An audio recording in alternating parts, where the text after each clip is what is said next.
Quita Gurl. Last week's episode of the Baddies USA was everything I was hoping it was going to be. Dolly was putting belt to ass on everyone. She warned them girls to stop playing with her, but they decided to activate F around and find out. My girl was lit. Yes, it was. Now, personally, I don't condone violence, but in this case, your girl Dolly, she gets a full pass. Like, wow, she was a one-woman army.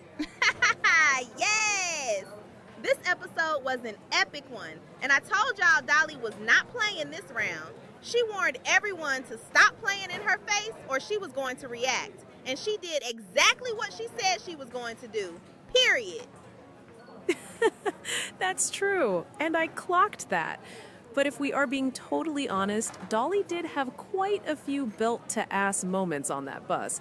I don't think Tinka had any idea what was coming her way. Oh, she didn't, but she soon saw the light. But you know, in my opinion, those stairs won that fight and humbled them both. Girl, they went tumbling down the hill. That boot kick to Summer was also another epic moment. It was crazy chaos, and initially I wasn't sure how Dolly and Summer's interaction had escalated to that level. Also, I noticed that Dolly didn't perform in the Chicago show. Yeah, I picked that also. But it was because Dolly had a few altercations with some of the contestants from Chicago during the auditions, and she didn't feel safe in the environment. I think it was a good damn call not to perform. And that is the part that cracks me up, because everybody talks real tough until it's time to be in the same room with the consequences. Dolly was not in the mood for the extras. She was giving main character energy whether they were ready or not.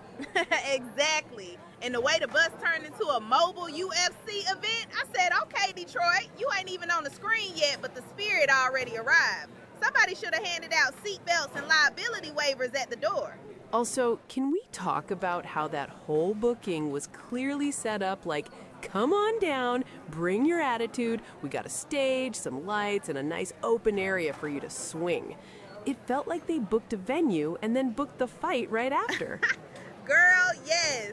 It was given, production said we need a moment. And the second they got there, I said, oh, this is not a gig. This is a trap.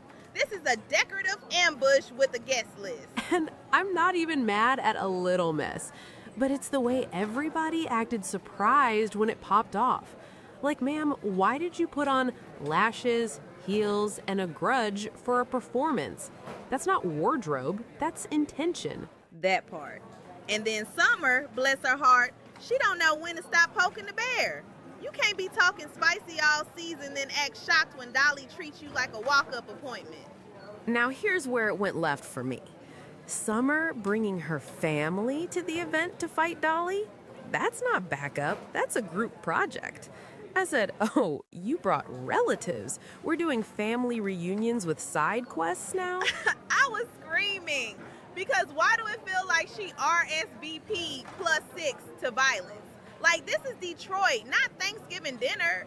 You cannot be inviting cousins to handle your business. Stand in it or sit down. And the wild part is, Dolly was still standing on business. One person, multiple opponents, different locations, same energy. At this point, Dolly needs to start charging a fee. Because everybody keeps lining up like it's a pop-up shop. Period. She ran a whole tournament in one episode. Tavy caught it, Tinka caught it, Summer caught it, and then Summer tried to cash in a family coupon. Dolly said, I don't accept that. And I'm not saying it's right. I'm just saying it was consistent. Dolly's message stayed the same the whole time. Stop playing with me. Everybody else kept auditioning for the consequence slot and got picked immediately. And Zeus knew exactly what they were doing, putting that in Detroit with that What Up Doe energy. Detroit don't do fake tough.